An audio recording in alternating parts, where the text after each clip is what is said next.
मित्रों नमः संस्कृताय। मैं अरुण पांडे आज के इस व्याख्यान में आप सबका हार्दिक स्वागत करता हूं। मित्रों, हम सब इससे पहले कारक प्रकरण का अध्ययन करते थे। कर्म प्रवचनीय संज्ञा और उसके फलों के कुछ विषयों को पढ़ चुके हैं। कर्म प्रवचनीय संज्ञा के हमने दो भागों में कुछ सूत्रों को पढ़ा है। मैं प्रयास यह करूंगा कि इस भाग में अवशिष्ट जो कर्म प्रवचनीय के सूत्र हैं, द्वितीय विभक्ति के प्रतिपादन के अंतर्गत, वो सारे कर्म प्रवचनीय सूत्रों को हम समाप्त करें। केवल अधिपरि अनर्थक अतिरतिक्रमणे च सुपूजायाम और फिर अपि पदार्थ संभावना नो सर्ग ग्रह समुचयेषु, ये चार सूत्र बचे हैं। इन चारों सूत्रों को हम निपटा देते हैं, समाप्त कर देते हैं। देखिए, अब क्योंकि कर्म प्रवचनीय संज्ञा के ये जो सारे सूत्र बचे हैं, इसमें बहुत ज्यादा कुछ बवाल नहीं है। क्या है? अधिपरि अनर्थकौ क्या कहता है? अनर्थकौ अर्थांतर अगर न कहते हों तो अधि और परि ये दोनों कर्म प्रवचनीय कहलाते हैं। क्या कहलाते हैं? कर्म प्रवचनीय। कौन? अधि और परि। कौन? अधिपरि। ये परि, आप सोच रहे होंगे ये परि कौन है? तो परि कोई दूसरा नहीं भाई। जैसे हरि शब्द का द्विवचन क्या बन जाता है? हरि हरि। वैसे परि का द्विवचन परि, द्विवचन है। दो उपसर्ग है, दो कर्म प्रवचनियों का वर्णन किया गया है ना। तो अधिश्च परिश्च इति अधिपरि। अधि और परि ये दोनों मिला दिया जाएगा तो क्या हो गया? अधिपरि। तो यहां आप क्या पढ़ेंगे? मूलतः क्या है? मूलतः तो अधि है और परि है। ठीक। ये दोनों यदि अनर्थक हो, यदि ये दोनों अनर्थक हो, कौन कौन दोनों? अधि और परि, तो अर्थ और कोई दूसरा अर्थ ना कहते हो, मतलब धातु या क्रिया या जो शब्द प्रयुक्त है उस शब्द का कोई दूसरा और अर्थ ना कहते हो, वही उतने ही अर्थ में यदि संपन्न हो जाते हो अधि और परि, कुछ अलग अर्थ, एक्स्ट्रा अर्थ ना कह पाते हो ये दोनों, तो ये दोनों कर्म प्रवचनीय कहलाते हैं। अनर्थकौ यानी निरर्थक, ये दोनों कुछ और अर्थ ना कहते हो। भाई कुतः आगच्छति का भी वही उतना अर्थ है जितना कुतः अध्यागच्छति का। तो भाई कुतः आगच्छति कहिए चाहे कुतः अधि आगच्छति, यहां जो अधि एक्स्ट्रा जुड़ गया उसका कुछ दूसरा अर्थ नहीं, अनर्थक है। उसी तरह कुतः आगच्छति का भी वही अर्थ है जो कुतः पर्यागच्छति का है। तो परि एक्स्ट्रा जुड़ गया। क्या जुड़ गया? एक्स्ट्रा। तो आपको बता दूं, मैंने इससे पहले के भाग में एक बात चर्चा की थी, यदि आप सबको ध्यान हो तो, कहीं भी कर्म प्रवचनीय संज्ञा का केवल यही एकमात्र फल नहीं है कि जहां जहां कर्म प्रवचनीय संज्ञा होगी वहां वहां कर्म प्रवचनीय युक्ति द्वितीया होगी। मैंने बताया था कि कर्म प्रवचनीय संज्ञा होने के फलस्वरूप और भी विभक्तियां होती हैं। तृतीया भी हो जाती है, पंचमी भी हो जाती है, सप्तमी भी हो जाती है। ये सब कुछ हम बताए थे। तो नहीं, तृतीया का शायद ध्यान नहीं है, पंचमी सप्तमी तो जरूर होती है। तृतीया का भी कुछ आएगा तो बताएंगे। तो अभी यहां देखिएगा, पर कभी कभी विभक्ति नहीं होती, क्योंकि कर्म प्रवचनीय से योग होने पर विभक्ति होगी ना। योग नहीं रहेगा तो विभक्ति नहीं होगी। तो कर्म प्रवचनीय संज्ञा का दूसरा फायदा मिलेगा। वो दूसरा फायदा क्या मिलेगा? उपसर्ग संज्ञा नहीं हो पाएगी, गति संज्ञा नहीं हो पाएगी। कर्म प्रवचनीय संज्ञा का यह भी तो एक फायदा है। कर्म, उसका नाम दे दिया गया कर्म प्रवचनीय। अब भाई जो कर्म प्रवचनीय है वह उपसर्ग नहीं है, जो कर्म प्रवचनीय है वह गति नहीं है, तो इसकी गति संज्ञा नहीं हो पाएगी, उपसर्ग संज्ञा नहीं हो पाएगी। किसकी? अधि और परि की। कब? जब किसी दूसरे अर्थ में नहीं होंगे, अनर्थक होंगे तब। यानी गति संज्ञा नहीं होगी तो क्या होगा? अभी देखिए, कुतः अधि आगच्छति, इस अध्यागच्छति में और पर्यागच्छति में इस शब्द को मैं ऑपरेशन करके तोड़ कर लिख दूं, यदि थोड़ा सा इसको ऊपर ले जाकर, अध्यागच्छति और पर्यागच्छति यदि आप देखेंगे तो यहां है अधि प्लस आंग प्लस गच्छति, है ना।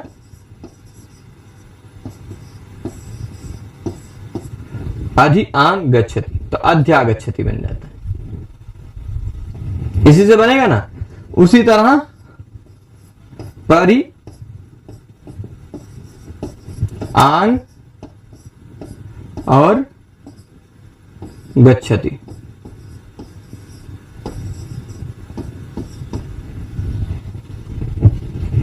इस बात को बैठा लीजिए तो काम पता चल जाएगा आपको। यहाँ कर्म प्रवचनी संज्ञा करने का आपको द्वितीय विभक्ति फल नहीं दिखाई पड़ रहा है, दूसरा ही फल दिखाई पड़ेगा, क्योंकि कर्म प्रवचनीय से योग किसका होगा? कुछ ऐसा है ये नहीं जिसका योग हो, है ना? कहां से आ रहे हो? तो अधि के साथ, कर्म प्रवचनीय के साथ कुतः का योग नहीं हो पाएगा, इसलिए योग नहीं हो पाएगा।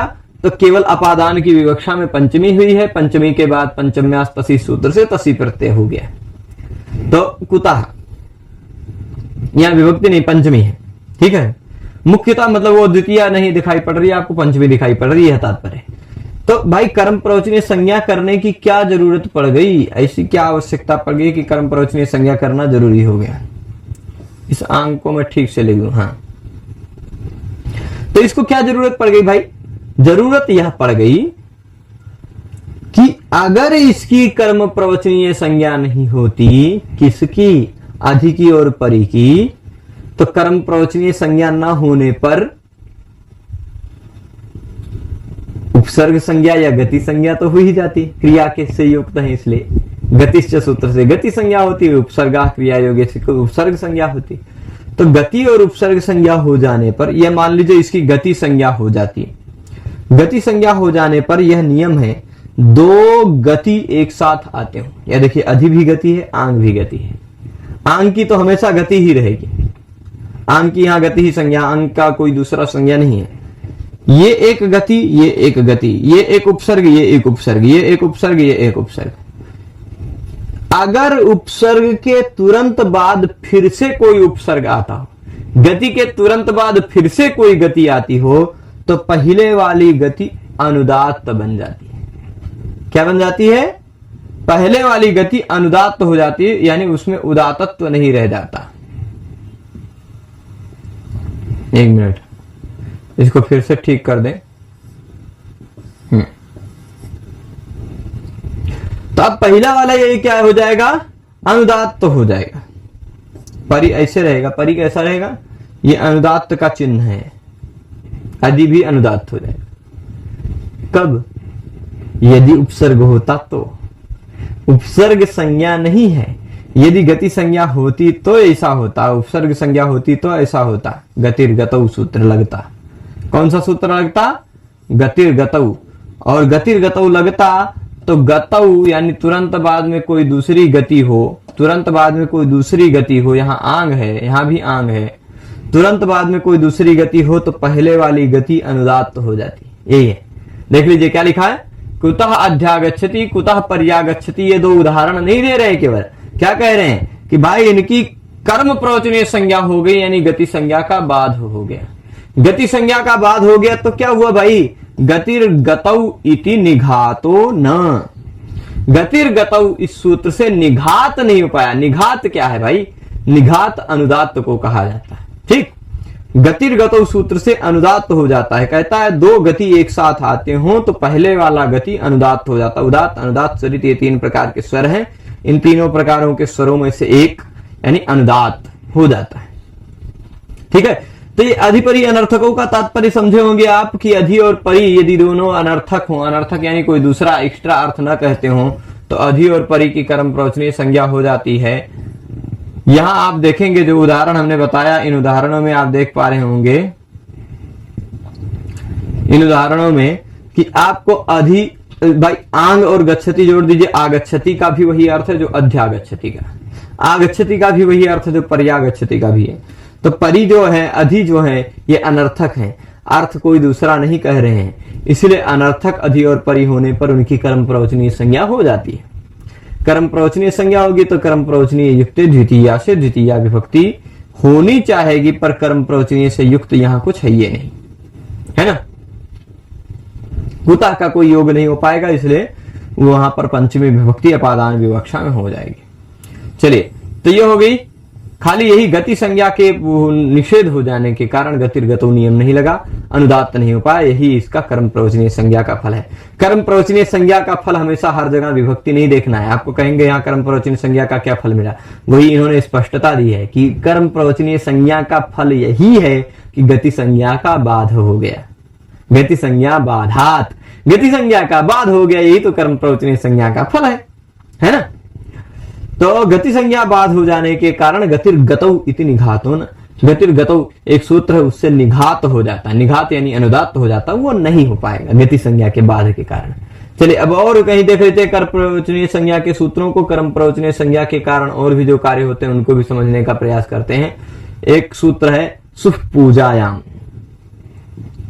सुपूजायाम, सु किस अर्थ में है? पूजा अर्थ में। देखिए ये सब बहुत ज्यादा कठिन नहीं बचे हैं सूत्र, परीक्षा की दृष्टि से यदि आप पढ़ रहे हैं तो बहुत आसान है। सु जो है सु वो पूजा अर्थ में हो तो उसकी कर्म प्रवचनीय संज्ञा होती है। सु का कोई अलग से प्रयोग नहीं होता, उसका किसी के साथ योग नहीं होगा, इसलिए वहां द्वितीय विभक्ति आप खोजने मत जाइएगा कि कर्म प्रवचनीय हुआ इसलिए कर्म प्रवचनीय युक्त द्वितीय से हम द्वितीय विभक्ति कर लेते हैं, ऐसा कुछ सोचने मत जाइएगा। खाली ये ध्यान रखिए, इतना ध्यान रखना है आपको कि पूजा अर्थ में सु हो तो वो भी कर्म प्रवचनीय होता है। सु पूजायाम कर्म प्रवचनीय। तो भाई सु जो है वो पूजा अर्थ में रहने पर कर्म प्रवचनीय कहलाता है। उदाहरण देखेंगे, सु सिकतम, सु स्तुतम, यही उदाहरण है। सु जो दिखाई पड़ रहा है वो कर्म प्रवचनीय है। कर्म प्रवचनीय नहीं है इसका मतलब क्या है? जो कर्म प्रवचनीय होता वह उपसर्ग नहीं होता, जो कर्म प्रवचनीय होता वह गति नहीं होता। तब भाई ये कर्म प्रवचनीय है, ये कर्म प्रवचनीय यानी उपसर्ग नहीं है यानी गति नहीं है। कर्म प्रवचनीय है यानी उपसर्ग और गति नहीं है। उपसर्ग और गति होता तो क्या हो जाता भाई? उपसर्ग नहीं है, गति नहीं है, तो यहां पर क्या होगा? नियम है उपसर्गात करके एक नियम है, वह नियम कर देता है क्या? उपसर्ग के बाद स्तौति, श्रुति, स्तौभति, सुनोति इत्यादि बहुत सारे धातु कहे गए, उसमें सिच धातु भी कहा है, संज धातु भी कहा है। तो सिच धातु है ना, वो सिच धातु उपसर्ग के बाद आती हो तो उसके स के स्थान पे मूर्धन्य श हो जाता है। ऐसा बन जाता, कैसा बन जाता? सुशिक्तम बन जाता, ये वाला श आ जाता यदि उपसर्ग संज्ञा होती तो। यानी कर्म प्रवचनीय संज्ञा नहीं हो पाती तो उपसर्ग संज्ञा होती सु की, क्योंकि सु उपसर्ग है। क्रिया के साथ युक्त होने पर उपसर्गा क्रिया योगी सूत्र कहता कि भाई क्रिया से युक्त होता है तो उपसर्ग होता है, यानी ये उपसर्ग बन जाता, ये उपसर्ग बन जाता। तो उपसर्ग जो होता है भाई, उपसर्ग के साथ में सिच धातु आता है, उसके स को मूर्धन्य श हो जाता है, ऐसा बन जाता है ना। तो अब क्या तात्पर्य? वह पूजा अर्थ होना चाहिए, सम्मान अर्थ होता है। बहुत प्रेम से बोलता है, अरे वाह क्या सिंचन किया है, क्या सींचा है आपने, बहुत अच्छा है ना, बहुत अच्छा। सुशिक्तम, बहुत अच्छा सेचन किया। सुस्तुतम, बहुत अच्छी स्तुति की आपने, ये प्रशंसा है, सम्मान है, आदर है। ऐसा यदि प्रशंसा, सम्मान, आदर अर्थ में सु का प्रयोग करते हैं तो कर्म प्रवचनीय हो जाता है। और कर्म प्रवचनीय संज्ञा हुई ना, इसीलिए इसकी उपसर्ग संज्ञा नहीं हुई। उपसर्ग संज्ञा नहीं हुई इसलिए स उपसर्ग के बाद नहीं आ रहा है। सिच धातु का स उपसर्ग के बाद नहीं आ रहा है, इसलिए उसको मूर्धन्य श नहीं हो पाया। उसी तरह स्तु धातु का भी स, ये वाला, ये उपसर्ग के बाद नहीं, ये कर्म प्रवचनीय के बाद, इसलिए मूर्धन्य श नहीं हो पाया। नहीं तो मूर्धन्य होता और फिर स्तुनाष्टु से इसको भी ट हो जाता, सुष्टुतम बन जाता, सुष्टुतम। ठीक है, तो यहां सुपूजायाम सूत्र से कर्म प्रवचनीय संज्ञा का क्या फल है? केवल उपसर्ग संज्ञा ना हो पाना, और उपसर्ग संज्ञा नहीं हो पाएगी तो श भी नहीं हो पाएगी। अनुपसर्गत्वात्, अनुपसर्गत्वात् मतलब उपसर्ग ना होने के कारण न श नहीं हो पाया, उपसर्ग न होने के कारण श नहीं हो पाया, यही तात्पर्य हुआ। अच्छा चलिए पूछ रहे पूजायाम क्यों? सुख पूजायाम सूत्र में सुख पूजायाम में पूजायाम शब्द ना रखते तो क्या दिक्कत होती? केवल सुह रखते तो सूत्रवा क्या बनता? सुह। तो सुह का तात्पर्य क्या होता? सु भी कर्म प्रवचनीय कहलाता है। अब सु कर्म प्रवचनीय तो कहलाता है, पर किस अर्थ में कहलाता है? सुकर्म प्रवचनीय तो कहलाता, पर किस अर्थ में कहलाता यह निर्धारित ही नहीं रहता। अगर पूजायाम कह दिया गया तो पूजा अर्थ निर्धारित है कि पूजा अर्थ में होगा तभी कर्म प्रवचनीय कहलाएगा। पूजायाम नहीं कहता तो किसी भी अर्थ में कर्म प्रवचनीय हो जाता, तो भाई ये सुशिक्तम भी कर्म प्रवचनीय हो जाता जो निंदा अर्थ में है ना। यहां क्या है, सुशिक्तम किम तवात्र, सुशिक्तम किम तवात्र।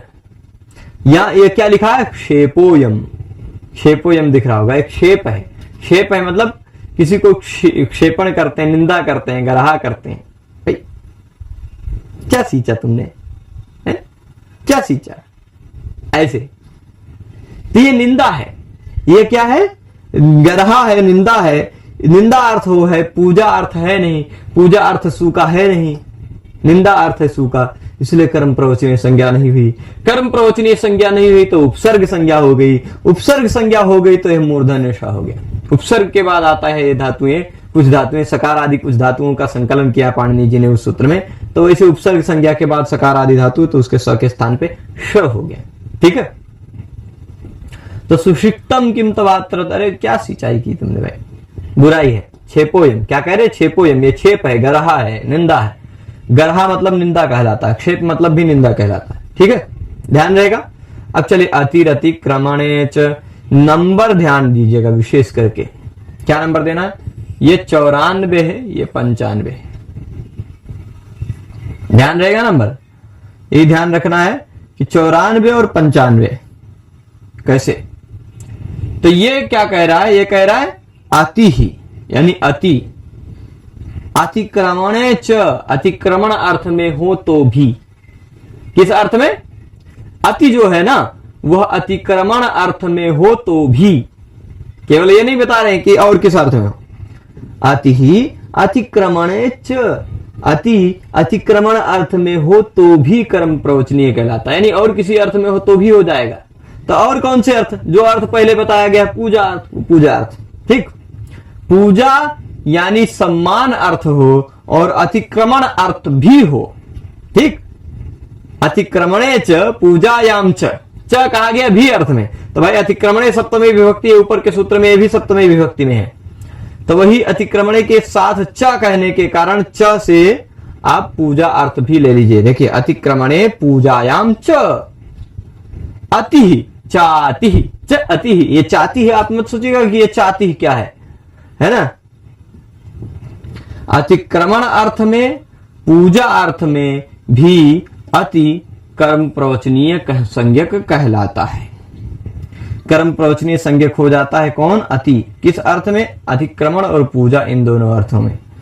अब देखिए उदाहरण केवल दिया, अति देवान कृष्ण, कृष्ण जो है ना वो देवताओं से अतिक्रांत हैं, देवताओं का अतिक्रमण कर चुके हैं, अपनी शक्तियों से देवताओं का अतिक्रमण कर चुके हैं, तो अति देवान कृष्ण कहा जा सकता है। यहां अति जो है वो किस अर्थ में, अतिक्रमण अर्थ में, अथवा पूजा अर्थ में भी लिया जा सकता है।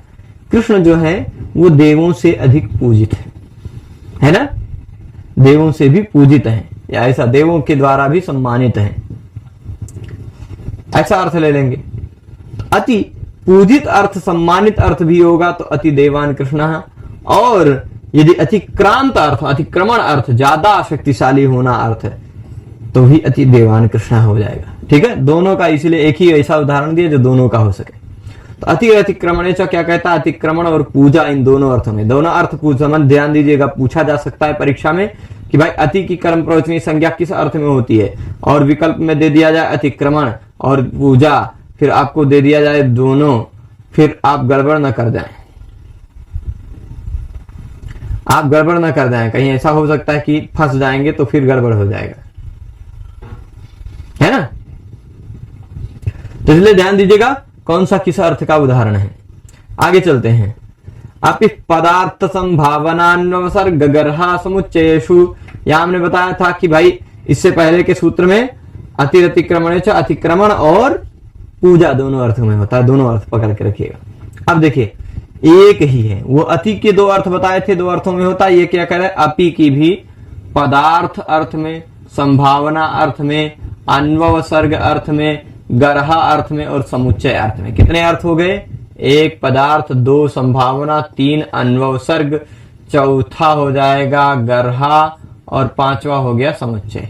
इन 5 अर्थों में पदार्थ, संभावना, अन्वसर्ग, गर्हा और समुच्चय, इन 5 अर्थों में यदि अपी हो, कौन अपी, तो उस अपी की कर्म प्रवचनीय संज्ञा हो जाती है। अब देखिए हर जगह कर्म प्रवचनीय संज्ञा का फल द्वितीय विभक्ति होना नहीं है। अति देवान कृष्णा में द्वितीय हो गया था क्योंकि देव भी थे, कृष्ण भी है, उन दोनों से अति संबद्ध था, वो कर्म प्रवचनीय से युक्त था मुख्यतः, है ना। तो वहां बातें हो सकती थी पर ज्यादातर जगह ऐसी नहीं होती है, ठीक है।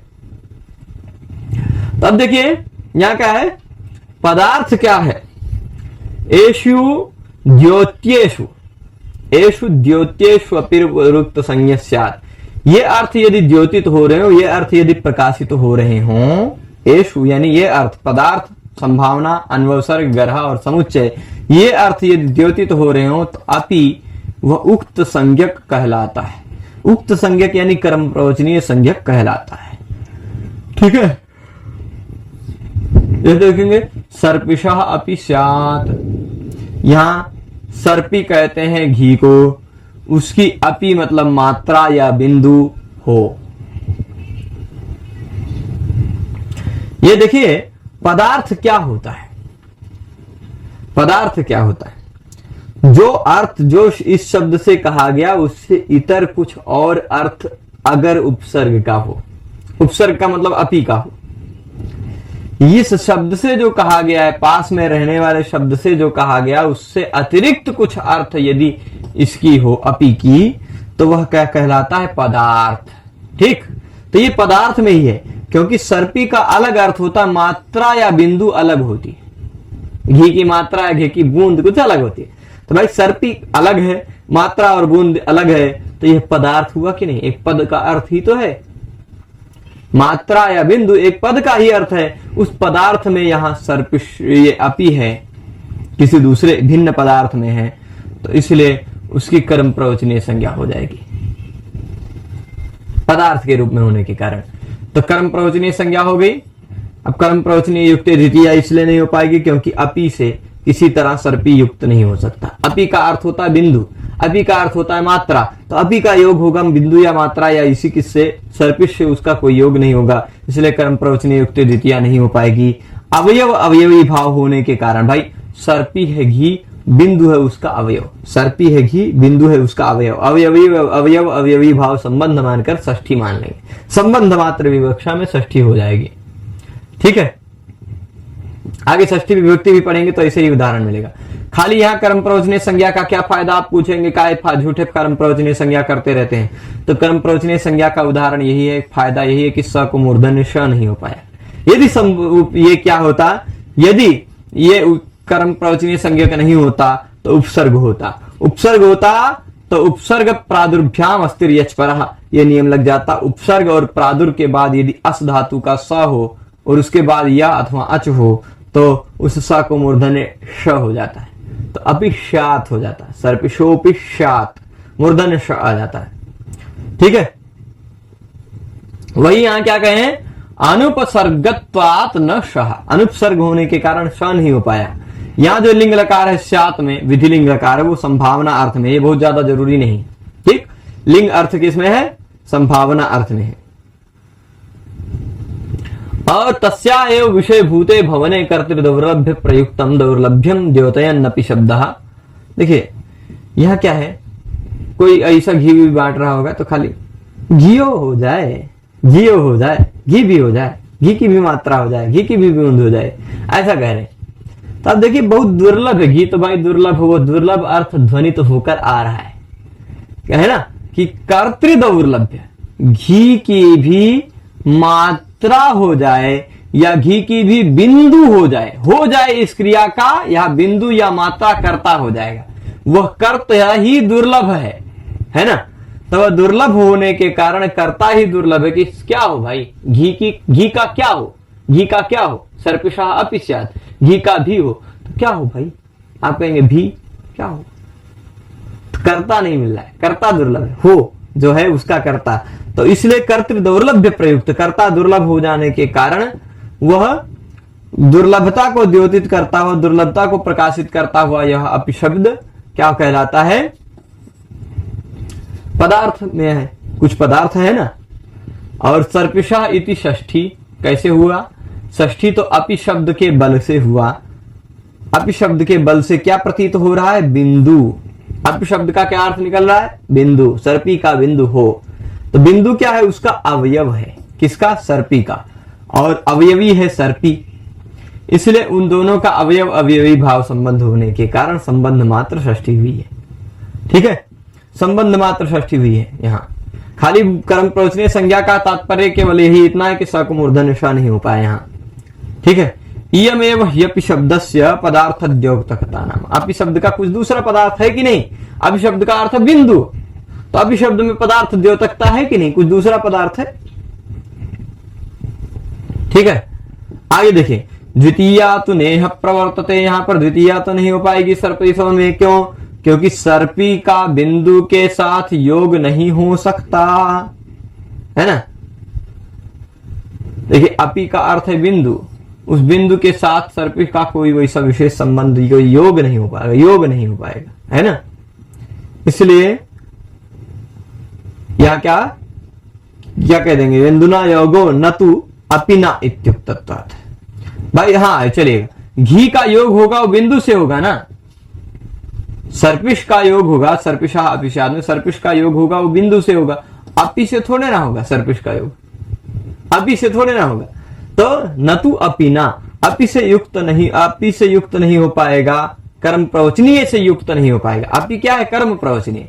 उस कर्म प्रवचनीय से सर्पिश थोड़े ना युक्त हो पाएगा। सर्पिश युक्त होगा तो बिंदु से युक्त होगा, बूंद से युक्त होगा, अपि से नहीं। इसलिए कर्म प्रवचनीय से युक्त न होने के कारण द्वितीय नहीं होगी, यहां संबंध मात्र विवक्षा में षष्ठी हो जाएगी। ठीक है, तो अपि स्तुयाद विष्णु, ये क्या है? पदार्थ हो गया, संभावना। विष्णु की स्तुति करो, विष्णु की स्तुति करो, ये संभावना है ना। संभावनम शक्तिकर्षम आविष्कर्तुम इत्यर्थ। कोई व्यक्ति कहा कि भाई मैं ये नहीं कर पा रहा हूं, मेरा ये काम नहीं हो पा रहा है, मेरी ये शक्ति नहीं है, क्या करूं? तो क्या कहेगा? अपि स्तुयाद विष्णु, विष्णु की स्तुति करो, संभावना है कि तुम्हारा काम हो जाए, है ना। तो क्या कह रहे हैं यहां? क्या है? संभावना अर्थ में है अपि, कि अगर ऐसा लगता है कि तुम्हें कुछ फायदा नहीं हो रहा है तो तुम विष्णु की स्तुति करो। अपि क्या है? संभावना अर्थ, संभावना कर रहा है कि विष्णु की स्तुति करने से शायद तुम्हारा हित हो जाएगा, है ना। तो ये संभावना है। संभावना क्या है? शक्ति उत्कर्षम आविष्कर्तुम, भाई तुम्हारी शक्ति में उत्कर्ष होगा, तुम्हारी शक्ति बढ़ेगी विष्णु की स्तुति करने से। तो शक्ति का उत्कर्ष होना ही यही संभावना है, संभावना कर रहे हैं, है ना। अपि स्तुहि, ये उदाहरण है। अपि स्तुहि क्या है? स्तुति करो भाई, स्तुति करो। अपि स्तुहि क्या है? स्तुति करो। ये अन्वय उपसर्ग अर्थ का उदाहरण है। अन्वय उपसर्ग का अर्थ का उदाहरण क्या है? अपि स्तुहि। कैसे भाई? अन्वय उपसर्ग क्या होता है? तो कह रहे अन्वय उपसर्ग कामचारानुज्ञा। अन्वय उपसर्ग कामचारानुज्ञा कहलाती है। कामचारानुज्ञा मतलब कामानुसारम चरणम कामचार है। भाई तुम्हारी जो मर्जी कहे वह करो, यही है कामचार। कामना के अनुसार चलना क्या कामचार कहलाता है। ठीक है, तो कामचार की अनुज्ञा देना, जो मन कहे वो करो ऐसा कहना अन्वय उपसर्ग कहलाता है। अन्वय उपसर्ग क्या कहलाता है? भाई हम चाहते हैं कि आप ऐसा करो, लेकिन उसकी मर्जी जो करेगा। यही निमंत्रण और आमंत्रण का भेद भी है। निमंत्रण मतलब होता है कि आप उसको कह दिए तो उसको आना ही है, आना है। आमंत्रण कह दिए तो उसकी इच्छा पर आश्रित, वो करे चाहे न करे। तो वैसे ही अपि स्तुति, भाई स्तुति करो। अब उसकी मर्जी करेगी तो करेगा, नहीं मर्जी करेगी तो नहीं करेगा। तो यह कामचार है। कामचार इच्छा के अनुसार संचरण है, इच्छा के अनुसार चलने की आज्ञा देना, अनुज्ञा देना, यह कामचार अनुज्ञा है। उस अर्थ में अपि है। स्तुहि, स्तुति करो भाई, एक कामचार इच्छा के अनुसार। तो ये कर्मचार अर्थ में है, अनुसर्ग अर्थ में, इसलिए कर्म प्रवचनीय संज्ञा हुई। कर्म प्रवचनीय संज्ञा हुई इसलिए स्तु धातु के स को मूर्धन्य श नहीं हो पाया। यही इतना है। कर्म प्रवचनीय संज्ञा के कारण उपसर्ग संज्ञा नहीं हुई, उपसर्ग संज्ञा नहीं हुई, इसलिए स को मूर्धन्य श नहीं हो पाया। ठीक है, तो पदार्थ होगी, संभावना होगी, अन्वय उपसर्ग हो गया। गरहा मतलब होता है निंदा। धिक देवदत्तम अपि स्तुयाद वृषलम, अरे देवदत्त को धिक्कार है, शूद्र की स्तुति कर रहा है ना। अथवा और भी ऐसे निंदा परक निंदा, अपि भक्षयेत पलांडुम, धिक देवदत्तम अपि भक्षयेत पलांडुम, अरे देवदत्त को धिक्कार है, पलांडु खा रहा है वो तो, मतलब पलांडु मतलब क्या होता है, प्याज, ठीक है। तो धिक्कार है, गरहा अर्थ है, निंदा अर्थ है कि ये शूद्रों को स्तुति कर ले रहा है, इसको शूद्रों को प्रणाम कर ले रहा है, इसको धिक्कार है, धिक देवदत्तम, है ना। स्तुयात स्तुति करना। तो यहां वृषल का तात्पर्य, कोई लोग वृष मतलब बैल मत ले लीजिएगा। यहां अमरकोश शब्दकोश के अनुसार शूद्राश्चावर वर्णाश्च वृषलाश्च जघन्यजाः, तो वृषल शब्द का तात्पर्य क्या है, शूद्र, अवर वर्ण, वृषल, जघन्यज, ऐसे शब्द उसके नाम है।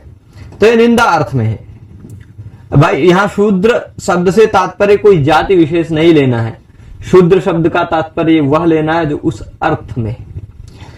तात्पर्य क्या लेना है, जो हमेशा घृणित कर्तव्य करता है, जो हमेशा क्या करता है, गंदगी से रहता है,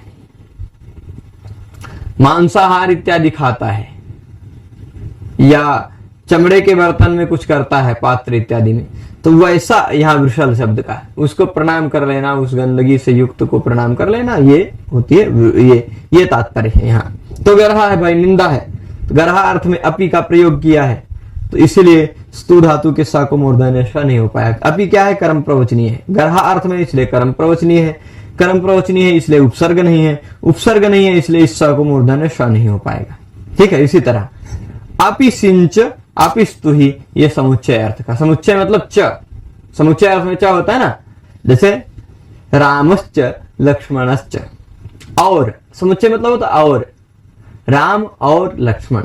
उसी तरह सिंचो और स्तुति करो, सिंचो और स्तुति करो, अपि सुंच स्तुहि, अपि स्तुहि, सिंच च स्तुहि च, ये तात्पर्य हो जाएगा। अपि किस अर्थ में, च अर्थ में, समुच्चय अर्थ में, च का अर्थ समुच्चय होता है, उसके अर्थ में अपि है। तो यहां अपि क्या अर्थ में, समुच्चय अर्थ में है, समुच्चय अर्थ में होने के कारण सिंचो और स्तुति करो, ये दो अर्थ आएंगे। और यहां समुच्चय अर्थ में होने के कारण कर्म प्रवचनीय संज्ञा हुई, कर्म प्रवचनीय संज्ञा होने के कारण उपसर्ग संज्ञा नहीं हुई, इसलिए मूर्धन्य श नहीं हो पाया, यहां भी मूर्धन्य श नहीं हो पाया। तो ये कर्म प्रवचनीय संज्ञा के कई फल देखे हमने, द्वितीय विभक्ति हो जाती है कहीं कहीं कर्म प्रवचनीय संज्ञा के फलस्वरूप, कहीं कहीं हमने देखा कि कर्म प्रवचनीय संज्ञा होने के कारण गति संज्ञा नहीं हो पाती, तो गतिर्गतो सूत्र से कुतोध्याय गच्छति कुतः पर्या गच्छति में निघात यानी अनुदात नहीं हो पाता है। कहीं कहीं हम देखते हैं कि कर्म प्रवचनीय संज्ञा होने के कारण उपसर्ग संज्ञा नहीं हो पाती, गति संज्ञा नहीं हो पाती, इसलिए मूर्धन्य श भी नहीं हो पाता। तो इस तरह से हमने कर्म प्रवचनीय संज्ञा के जितने भी सूत्र थे उन सभी सूत्रों को पढ़ने का प्रयास किया, और आशा करता हूं ये पाठ आप सबको समझ में आया होगा। बहुत ज्यादा इसमें महत्वपूर्ण नहीं, उदाहरणों के आधार पर आप देख सकते हैं कौन अनवसर का है, कौन गरहा का, कौन समुच्चय का है, कौन सा पदार्थ का है, कौन सा संभावना का है, सारे उदाहरण देख सकते हैं। इसी तरह लक्षण भूताख्यान भाग विश्वास जो सूत्र हमने पिछले भाग में पढ़ा था उसमें भी आपको ध्यान देना है कौन किस अर्थ का उदाहरण है, तो कर्म प्रवचनीय आपका काम पूरा हो जाएगा, ठीक, कर्म प्रवचनीय के सूत्रों को। तो इस तरह से कर्म प्रवचनीय के सूत्रों को हमने पूर्णतया अध्ययन किया। इसके बाद और किसी सूत्रों को, इसके बाद के सूत्रों को हम अग्रिम पाठ में पढ़ेंगे। आप सभी लोग पूरे पाठ में शुरुआत से अंत तक जुड़े रहे, उसके लिए आप सभी को बहुत बहुत धन्यवाद। हम फिर मिलेंगे आप सभी से जल्द ही नए पाठ के साथ, अग्रिम कुछ सूत्रों के साथ। तब तक के लिए धन्यवाद। नमः संस्कृताय।